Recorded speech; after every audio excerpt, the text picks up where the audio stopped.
అవమానమని తెలిసి, నిందని తెలిసి అది భరించి అంతటితో ఊరుకుండక ప్రాణముతో ప్రభువును ఆరాధన చేయుచున్నది, ప్రాణముతో ప్రభువును ఘనపరచుచున్నది. హల్లెలూయా. మరియమ్మ ఈ సంవత్సరం క్రిస్మస్ పండగ చేసుకునే మనకు ఇస్తున్న సందేశం ఏంటో తెలుసా? దైవజనమా, క్రిస్మస్ పండగ అంటే హంగులు ఆర్పాటాలు కాదు. క్రిస్మస్ పండగ అంటే ప్రభువును ఘనపరచడం. హల్లెలూయా. క్రిస్మస్ పండగ సమీపించింది. దైవజనుని నా ఇంట్లోనికి పిలుచుకొని, నా ఇంట్లో దైవ సందేశం వినిపించుకొని, నా ఇంట్లో దేవుణ్ణి ఘనపరుస్తాను అనుకుంటున్నామా?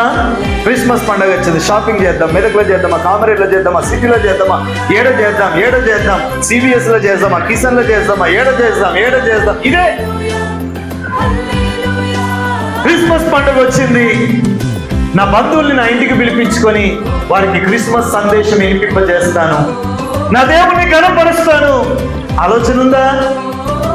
క్రిస్మస్ పండుగ వచ్చింది, 3 తులాల పేరుంది, 2 తులాల నెక్లెస్ ఉంది, ఇంకే చేయించుకోవాలి, ఈ ఆలోచనే ఉంది తప్ప క్రిస్మస్ పండుగ వస్తుంది, నా ఇంట్లో క్రిస్మస్ ఆరాధన జరిగిస్తాను, నా ఇంట్లో క్రిస్మస్ స్టార్ వెలిగిస్తాను, నా ఇంట్లో సువార్త ప్రకటిస్తాను, ప్రభువును ప్రాణముతో ఘనపరుస్తాను. హల్లెలూయా.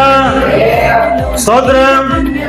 మార్తమ్మ లెక్క ఒక భాగోని నిండా గర్జలు చేసి, ఒక భాగోని నిండా చెవులు చేసి, ఒక భాగం నిండా కారుపూస చేసి, ఒక భాగం నిండా కారుపాలు చేసి అన్ని యేసయ్య ఫోటో దగ్గర పెట్టి తిను, పండుగ వచ్చిందిగా. అది కాదు. స్తోత్రం. హల్లెలూయా. ఘనపరచాలి, ఆరాధించాలి.